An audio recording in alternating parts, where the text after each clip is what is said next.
You've probably noticed it by now, that strange quietness that settles over you when you're alone. Not the kind of quiet that comes from peace or contentment, but something else entirely. Something that feels almost like emptiness, but sharper, more alert. You sit in your room or walk through familiar streets and realize that the usual pull toward people, toward noise, toward the constant hum of connection and validation has simply faded.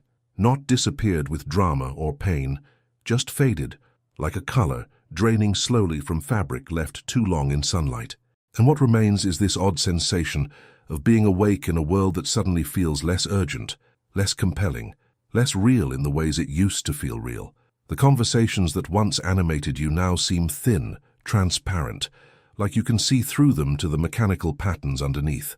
The social gatherings that once felt necessary now feel optional, and then less than optional, they feel like performances you no longer have the energy or desire to give.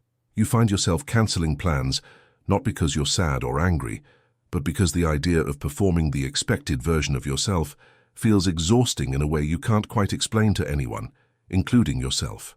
And here's where the fear creeps in, silently, persistently, because you start wondering if something is wrong with you.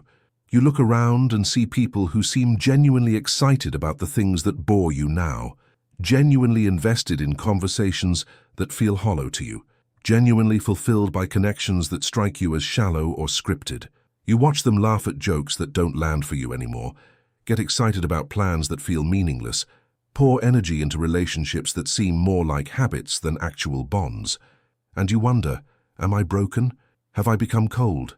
Is this what depression looks like from the inside, this quiet erosion of interest and warmth?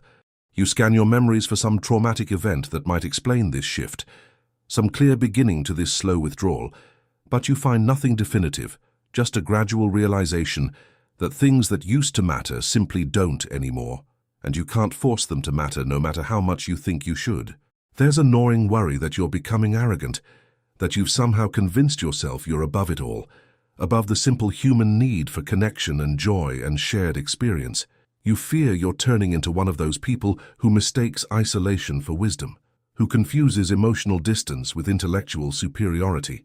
Or worse, you fear you're sliding into some form of emptiness that will swallow you completely, that this is the beginning of a long descent into apathy and disconnection from which you won't return. You might even try to fix it. You force yourself to go out, to engage, to smile and nod and participate in the rhythms of normal social life, thinking that if you just push through this phase, the old feelings will return. But they don't. The conversations still feel scripted. The laughter still sounds performative. The closeness still feels manufactured. And you return home more tired than before. Not physically tired, but tired in some deeper way. Tired from the effort of pretending that what used to be effortless now requires immense labor. You wonder if you've lost the capacity for spontaneous joy, for genuine connection, for the kind of easy pleasure that everyone else seems to access without thinking. And in the darkest moments you worry that this is permanent, that you've crossed some invisible line and can't go back, that you're watching your own humanity drain away and there's nothing you can do to stop it. But what if none of that is true? What if this experience, this strange quiet withdrawal from the world of easy pleasures and automatic connections, isn't a breakdown at all, but something closer to a breakthrough, not in the triumphant sense that word usually carries, but in the literal sense of breaking through a surface you didn't know was there? What if what you're experiencing isn't the loss of your ability to feel, but the loss of your ability to feel satisfied by things that were never actually satisfying in the first place, only distracting enough that you didn't notice? Consider the possibility that you're not becoming cold or broken or depressed, but rather that you're waking up from a kind of collective dream, a shared hallucination about what matters and what fulfills and what makes a life meaningful. And waking up, real waking up, is never comfortable because it means seeing clearly things you used to see through a comfortable fog. Think of it this way. For most of your life, you've been operating inside a system of meaning that was handed to you, not through any conspiracy or manipulation, but simply through the ordinary process of growing up inside a culture, a family, a set of expectations about what a good life looks like. You learned early that happiness comes from being liked, from being included, from having plans and friends and a packed social calendar. You absorbed the idea that silence is something to be filled, that solitude is something to be avoided, that the measure of a successful day is how many interactions you had, how much you laughed, how connected you felt to the people around you. And for a while, maybe a long while, that system worked well enough. It gave you goals to chase and metrics to measure yourself against. It provided structure and purpose and the comforting sense that you were doing what you were supposed to do. But systems like this are not infinite, they have a shelf life. And what you're experiencing now is the expiration of that shelf life, the slow recognition that the game you've been playing no longer generates the rewards it promised. Imagine spending years addicted to a substance that gives you a quick high followed by a subtle but persistent crash. And imagine that everyone around you is also addicted to this substance, so the crashes just seem normal, just seem like part of the rhythm of life. And then imagine that one day, for reasons you don't fully understand, the substance stops working. The high gets weaker, shorter, less convincing. The crash gets harder to ignore. And eventually you reach a point where you just stop taking it, not through heroic willpower, but through simple exhaustion with the cycle. That's what's happening to you now. Except the substance isn't chemical, it's social. It's the constant stimulation and validation and distraction that modern life offers in endless supply. You're not broken because you've stopped responding to it. You've just developed a tolerance. And now you're in that strange in-between space where the old drug doesn't work anymore, but you haven't yet found what comes next. Or think of it like this. You've been watching a play for years, a play with elaborate sets and costumes and dramatic storylines, and you've been so absorbed in the plot that you forgot you were watching a play at all. You thought it was real. You cared deeply about the characters, invested emotionally in their conflicts, celebrated their victories and mourned their losses. And then one day, maybe because you shifted in your seat or the lighting changed or you just happened to glance to the side, you saw the edge of the stage.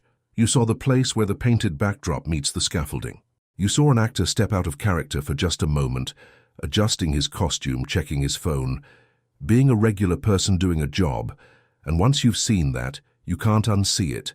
The play continues, the other audience members are still absorbed, still laughing and gasping at all the right moments, but you can't quite sink back into the illusion because you know now that it's an illusion. That doesn't make you better than the other audience members.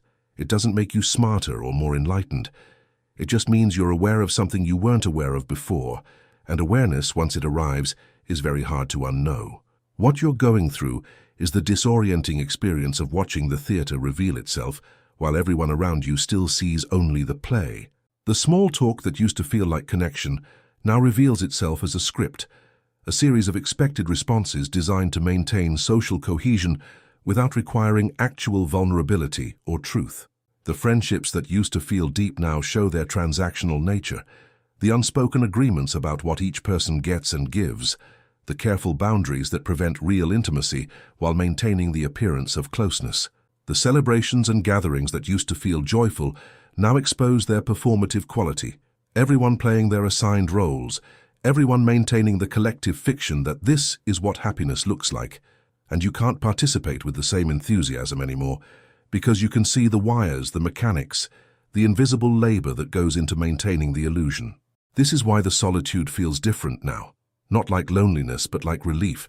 Not like isolation, but like finally being able to stop pretending. When you're alone, you don't have to perform. You don't have to pretend that superficial conversations are profound, or that manufactured closeness is actual intimacy. You don't have to act like you're having more fun than you are, like you're more connected than you feel, like you're fulfilled by things that leave you empty. The solitude becomes a kind of sanctuary, not from people exactly, but from the exhausting performance of being the person others expect you to be, the person you yourself expected to be back when you believed in the script. And this is important to understand. The emptiness you feel isn't the absence of something you once had. It's the space left behind when you stop filling your life with things that were never actually filling you in the first place. It's like cleaning out a room that was packed with furniture and decorations and realizing that most of it was just clutter, just stuff you accumulated because you thought you were supposed to, because everyone else had similar stuff, because the room looked bare without it. And now the room is empty, and it feels strange and you're tempted to rush out and buy more stuff to fill it again. But maybe, just maybe, the emptiness is exactly what you need right now. Maybe the emptiness is the most honest thing you've felt in years. Maybe it's not a void to be filled, but a clearing to be inhabited. A space where something truer can eventually grow, but only if you don't panic and fill it with the same old substitutes. The withdrawal from social life, the loss of interest in conversations and connections that once seemed important, the preference for solitude over company, none of this means you've lost your humanity, or your capacity for love, or your ability to feel joy. It means you've outgrown a particular stage of consciousness, a particular way of relating to the world, and you're in the awkward transition period between what was and what will be. And transition periods are inherently uncomfortable because you've let go of the old structures but haven't yet built the new ones. You're floating in between, untethered, and it's disorienting and sometimes frightening and often lonely, in a way that's hard to explain to people who are still happily embedded in the old structure. But here's what you need to know. This transition is not permanent, and it's not pathological. It's a necessary phase of growth that looks like stagnation from the outside and feels like dying from the inside, but is actually neither. You're not becoming emotionally dead. You're becoming emotionally discerning. You're not losing the ability to connect. You're losing the ability to pretend that surface-level interaction is the same thing as real connection. You're not turning cold. You're turning honest. And honesty, real honesty about what fulfills you and what doesn't, about what feels true and what feels performed, is always uncomfortable at first because it means acknowledging how much of your life has been built on comfortable fictions. The people around you might not understand this. They might interpret your withdrawal as judgment, your silence as superiority, your need for solitude as rejection. And in some ways, they're not entirely wrong because there is a kind of judgment happening. Not of them as people, but of the whole system of meaning you've all been operating within. You can see now that the emperor has no clothes, and that changes how you interact with everyone who's still admiring his wardrobe. But this is where you have to be very, very careful, because the temptation here is enormous and it's dangerous. The temptation is to mistake this new awareness for enlightenment, to convince yourself that you've figured out something that everyone else is too blind or too basic to understand. The temptation is to let this transition from one form of consciousness to another inflate your ego, to make you feel special or chosen or superior to the people who are still happily participating in the illusions you've outgrown. Resist that temptation with everything you have. This experience does not make you better than anyone. It does not make you smarter or more evolved or more spiritual. It makes you different, yes, but different in the way that anyone is different when they move from one stage of development to another. The way a teenager is different from a child or an adult is different from a teenager. The teenager isn't superior to the child. The teenager has just developed capacities and awareness that the child hasn't developed yet, and in the process has lost certain forms of innocence and spontaneity that the child still has. There's loss in every transition, even the transitions we call growth, and there's no reason to be arrogant about it. The risk of spiritual or intellectual arrogance is real, and it's particularly seductive when you're in this in-between state because it offers a new form of identity to replace the old one, a new story about who you are and why you're special. But that's just another version of the same trap, another way of building an identity on external validation and comparison with others. The whole point of this transition, if it has a point at all, is to move beyond the need for those kinds of identity games, not to swap one game for another. You're not awakening to become a guru or a prophet or someone who looks down on the unenlightened masses. You're awakening to become more fully yourself, more honest, more present, more real.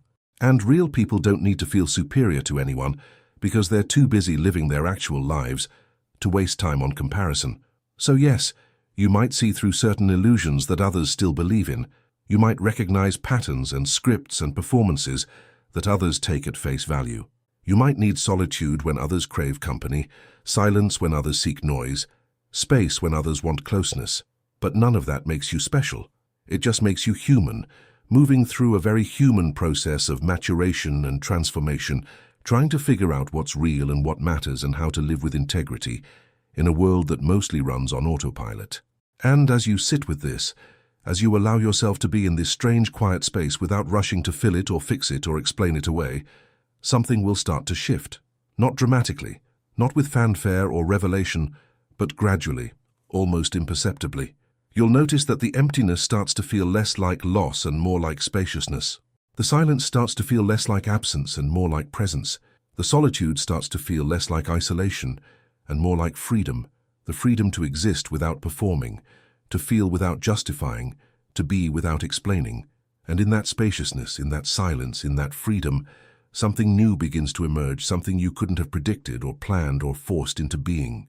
You might find that joy returns, but it's a different kind of joy, quieter, less dramatic, less dependent on external circumstances or other people's reactions.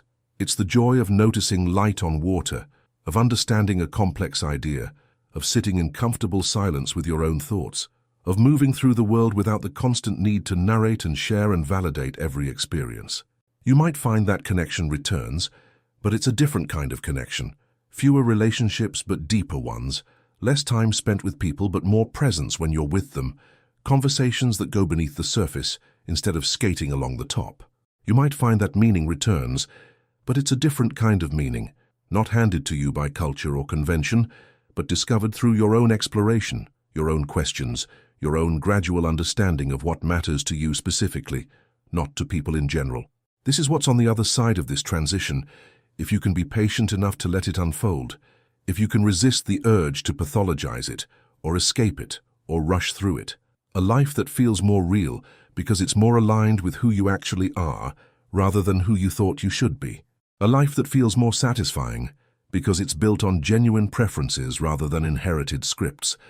A life that feels more peaceful because it's not constantly seeking validation or fleeing discomfort or maintaining exhausting performances.